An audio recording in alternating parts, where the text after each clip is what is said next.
Namun tiba-tiba saja dari lantai di depanku keluar asap putih tipis.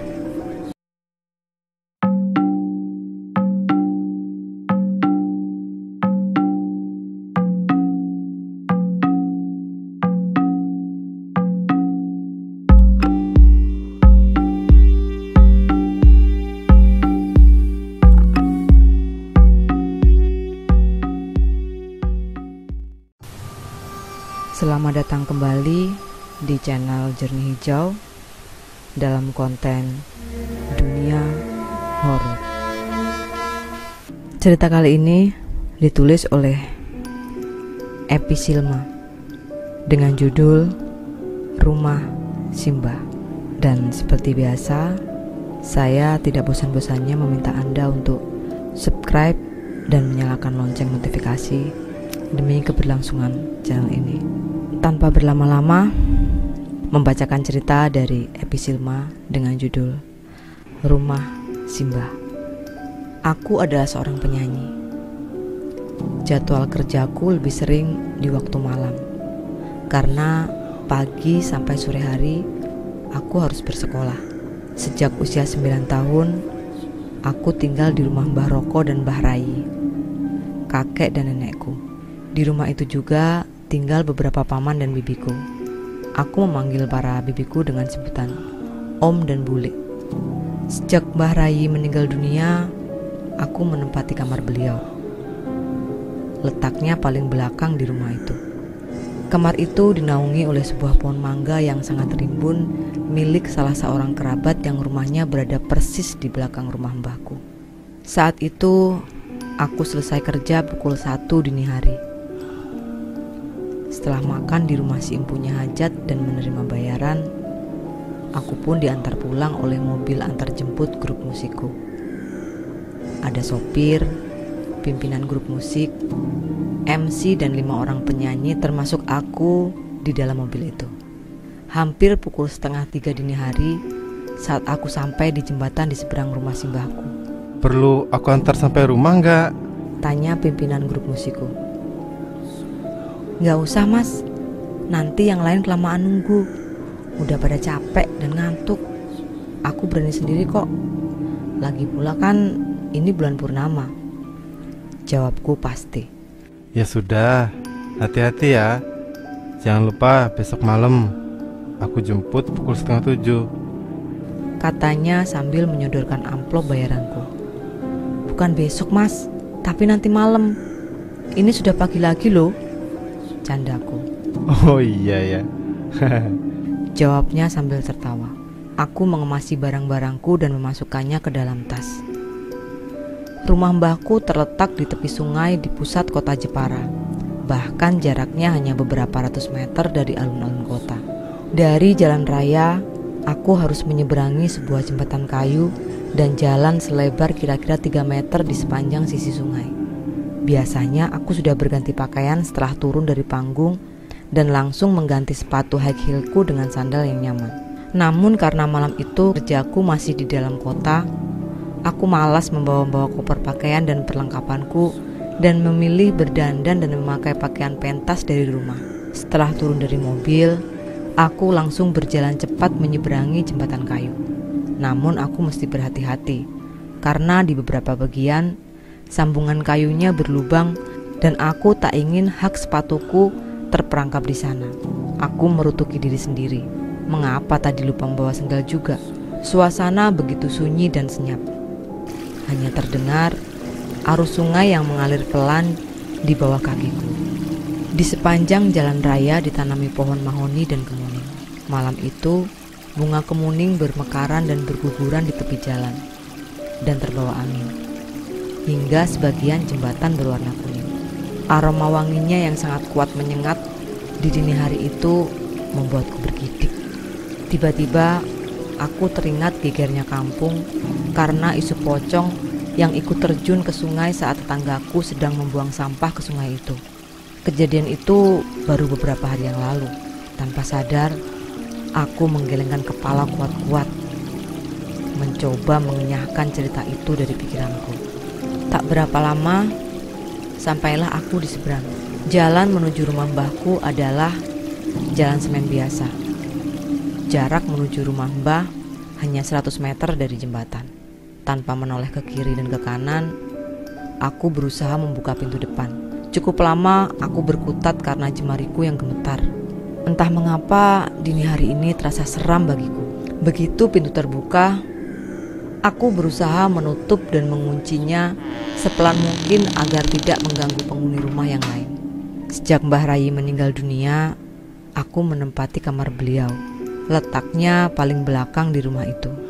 Kamar itu dinaungi pohon mangga yang sangat rimbun milik salah seorang kerabat yang rumahnya berada persis di belakang rumah mbahku. Saat siang memang terasa dingin, suram dan pengap karena sinar matahari tak leluasa memasuki jendela kamarku. Tapi tak mengapa, justru itu yang kubutuhkan untuk tidur atau sekedar istirahat di siang hari setelah lelah bernyanyi saat malamnya. Lagi pula tak ada yang mau menempati atau bahkan sekedar masuk ke kamar itu, kecuali aku. Sesampainya di kamar, aku segera mengganti pakaian pentasku dengan pakaian tidur. Sambil menyalakan televisi dengan volume pelan, aku duduk di atas tempat tidur dan membersihkan sisa make upku. Hampir pukul 3 dini hari. Tak ada acara televisi yang menarik. Tak apa. Toh, aku hanya ingin ada sedikit suara yang menemaniku di kamar itu. Selesai membersihkan make up, aku ingin ke kamar mandi dan mencuci muka, gosok gigi, dan buang air kecil sekaligus wudhu. Kamar mandi kami berada di luar rumah induk. Dari depan pintu kamarku, ada lorong kecil yang langsung menuju ke pintu belakang. Begitu pintu belakang terbuka, aku langsung bisa melihat bangunan dapur di sebelah kiriku, serta jalan dan sungai di depan rumah. Aku hanya menutup pintu belakang tanpa menguncinya. Toh hanya kamar mandi sebentar. Tak sampai 10 menit, pikirku. Area dapur kami memang terpisah dari rumah induk. Saat malam, dapur itu hanya dikunci dari luar memakai grendel. Untuk menuju area kamar mandi, aku harus melewati pintu belakang dan area depan dapur. Aku menyalakan saklar lampu bohlam 5 watt yang tergantung di sudut depan dapur. Cahayanya kuning suram. Hanya cukup untuk menerangi teras depan kamar mandi agar kami tidak terpeleset. Karena biasanya area itu digunakan keluarga kami untuk mencuci pakaian dan perlengkapan memasak. Kamar mandi yang terdiri dari 3 bilik, bilik kanan dan tengah biasa digunakan untuk mandi dan WC. Sedangkan bilik kiri hanya WC. Bangunan kamar mandi kami berbatasan dengan tanah milik tetangga yang dibatasi dengan pagar kayu, sisa olahan mebel serta deretan beberapa pohon nangka yang besar. Cahaya bulan dan pucat pada pukul 3 dini hari berusaha menembus rimbunnya dedaunan pohon nangka, menciptakan bayangan yang menyeramkan, bergerak-gerak di sepanjang dinding dan teras kamar mandi. Di balik pagar kayu itu ada sebuah bangunan brak milik tetanggaku yang sudah lama mangkrak. Brak adalah tempat bekerja bagi para pengukir kayu atau tukang yang membuat mebel atau furniture. Jepara adalah kota ukir, sehingga banyak sekali rumah-rumah tetangga kami yang memiliki brak dan mempunyai usaha ukiran kayu dan mebel. Saat siang, aku bisa melihat sekilas isi brak itu dari teras kamar mandi kami. Mesin bubut dan potong kayu yang rusak dan berkarat, tumpukan limbah kayu yang lapuk, serta aneka mebel setengah jadi yang teronggok tak diteruskan sehingga dimakan rayap. Belum lagi sampah dedaunan dan ranting kering dari pohon nangka yang bertebaran dan mengotori area brak yang tanpa dinding itu. Kadang ada buah nangka busuk yang jatuh dari pohonnya dan teronggok begitu saja dikerubuti lalat hingga berbelatung dan menyebarkan aroma yang memualkan. Dini hari itu, cahaya bulan purnama tak menyentuh bagian dalam brak sama sekali. Tetanggaku si pemilik brak itu, yang kebetulan tinggal di sebelah brak, tampaknya tak mau bersusah payah untuk memasang lampu, sekedar untuk menerangi brak dan halaman samping rumahnya yang penuh dengan pepohonan lebat. Semilir angin membawa aroma yang menyengat dari pohon bunga berwarna kuning di tepian sungai. Aroma yang menggigitkan bulu roma. Aku tak mau menoleh ke arah brak itu dan jajaran pohon nangka yang gelap gulita. Fantasi-fantasi liar dan mengerikan berkecamuk di otakku, membuat jantungku berdegup kencang tak beraturan. Segera aku masuk ke bilik kamar mandi sebelah kanan, menyalakan lampunya dan mulai menggosok gigi tanpa menutup pintunya. Setelah gosok gigi selesai, aku lanjut cuci muka. Saat sedang menggosok wajahku dengan busa sabun pembersih wajah, tiba-tiba aku mendengar suara orang menggumam di kamar mandi tengah. Aku menajamkan pendengaranku, dan memang betul, ada suara perempuan yang menggumam, seperti berbicara kepada seseorang. Aku pikir pasti itu salah satu bulikku yang terbangun dan ingin ke kamar mandi. Aku kira ia mengajakku mengobrol. Dengan mata yang masih terpejam karena wajah penuh dengan busa sabun, aku pun bertanya, "Apa, Bule? Aku gak denger. Sebentar ya." Setelah membilas wajah dan mengelapnya dengan handuk kecil, aku keluar dari kamar mandi kanan dan melongok ke dalam kamar mandi tengah. Pintunya terbuka. Lampunya tidak dihidupkan. Dan kamar mandi itu kosong. Jantungku serasa berhenti berdegup. Aku tak mungkin berhalusinasi, karena jelas sekali aku mendengar gumaman suara perempuan itu. Mengalahkan rasa takutku, aku pun memencet saklar yang berada di dekat pintu. Di bagian dinding dalam kamar mandi tengah, lampunya hidup. Sinar dari lampu bohlam menerangi kamar mandi kecil itu. Namun lantainya kering kerontang. Gayung yang diletakkan di tepi bak mandi pun kering. Itu artinya tak ada yang menggunakan kamar mandi itu beberapa menit lalu. Lalu siapa yang mengajakku bicara? Seketika aku ketakutan. Buru-buru aku berlari masuk ke dalam rumah, lupa mematikan lampu di kedua kamar mandi dan lampu di ujung teras depan dapur. Bahkan lupa pula niatan untuk buang air kecil. Aku segera menutup pintu belakang, hampir membantingnya. Namun segera kutahan dengan telapak tanganku karena tak ingin membangunkan seisi rumah. Lalu kukunci grendelnya dengan jari gemetar. Aku menekan dadaku. Degup jantungku terasa kencang sekali. Aku menarik nafas berkali-kali untuk menenangkan diri dan masuk ke dalam kamar dan mengunci pintunya. Di dalam kamar, aku duduk termangu di tepi tempat tidur dengan tubuh yang masih gemetar. Aku mencari-cari botol air mineral di dalam tasku. Kuteguk habis isinya yang masih setengah. Lumayan. Rasa haus dan keteganganku sedikit berkurang. Televisi yang masih menyala meski hanya berupa garis-garis berwarna-warni, pertanda siaran televisi hari itu telah usai. Dan siaran akan dimulai sekitar 2 jam lagi. Kumatikan televisi itu, lalu membaringkan diri di atas tempat tidur dengan posisi tubuh miring menghadap ke kanan. Ku coba memejamkan mata, namun tak bisa. Masih terngiang-ngiang jelas suara gumaman perempuan itu di telingaku. Kantukku tak kunjung datang.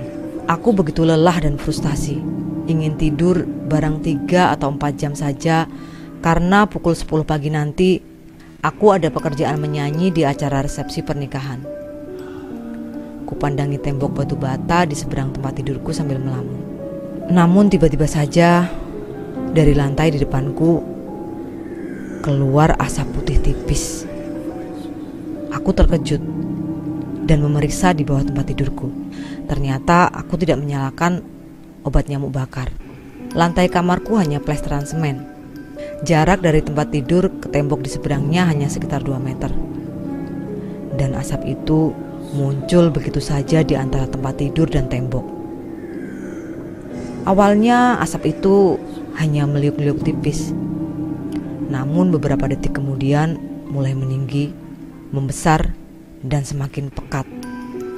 Aku memandangnya dengan terpana, tak mampu mengedipkan mataku. Saat tinggi asap itu sekitar 1 meter, sontak aku membalikkan tubuh, menyelimuti sekujur badanku dan memejamkan mata rapat-rapat. Bibirku tak hentinya merapal doa-doa. Aku tak berani menoleh ke belakang sedikit pun. Aku takut sekali kalau makhluk entah apapun itu yang merupakan perwujudan dari asap itu akan menyentuhku. Samar kuhirup aroma bunga kenanga. Di depan jendela kamarku memang ada serumpun bunga kenanga yang sedang mekar, yang terletak di tanah milik tetanggaku. Aku semakin meringkuk di dalam selimutku, menggigil ketakutan. Dan tiba-tiba saja terdengar langkah kaki yang berat di atas genteng kamarku yang tak berplafon. Aku semakin panik. Belum lepas ketakutanku akan suara perempuan di kamar mandi dan asap yang membumbung di belakangku, kini ditambah lagi dengan langkah kaki di atas genteng. Secara logika, tak mungkin itu suara langkah kaki binatang, misalnya kucing atau tikus. Karena langkah kaki itu berat dan teratur. Sedangkan manusia juga tak mungkin, karena genteng di atas kamarku posisinya miring sekali, melandai ke arah pohon nangka. Jangankan melangkahkan kaki, berdiri tanpa terjatuh saja sudah tak mungkin rasanya. Jadi itu suara langkah apa? Doaku semakin cepat dan kuucapkan dengan keras. Mataku semakin rapat kupejamkan, dan keringat dingin mengucur semakin deras. Entah berapa lama aku dalam keadaan seperti itu, hingga subuh. Aku bisa mendengar pintu belakang dibuka dan suara batuk salah seorang bulikku. Beliau memang selalu yang paling awal bangun. Aku segera bangkit dari tempat tidur dan setengah berlari membuka pintu kamarku, lalu menuju pintu belakang. Bulikku membalikkan badan dan menatapku heran. "Kenapa kamu? Kok terengah-engah?" tanyanya. "Nggak apa kok, Bulik. Ketiduran tadi, lalu mimpi buruk." "Oh, ya sudah, sana mandi," katanya sambil menuju kamar mandi. Aku hanya mengangguk. Kubuka gerendel di pintu dapur dan kuseduh segelas teh panas untuk menenangkan diri. Selesai. Itu dia cerita dari Epi Silma, yang sepertinya mungkin ini kisah nyata dari temannya atau kisah si penulis. Ceritanya cukup menegangkan. Bagaimana menurut kalian? Tulis pendapat kalian di kolom komentar ya. Terima kasih sudah mendengarkan cerita ini sampai selesai. Dan jangan lupa sekali lagi saya ingatkan untuk subscribe dan nyalakan lonceng notifikasi. Oh iya, satu lagi, saya ucapkan selamat menikmati hari-hari di rumah saja. Saya tahu ini berat buat kita semua, buat saya juga buat kalian. Tapi hanya ini yang bisa kita lakukan sekarang. Cukup dengan kita diam di rumah dan melakukan apa yang bisa kita lakukan di dalam rumah.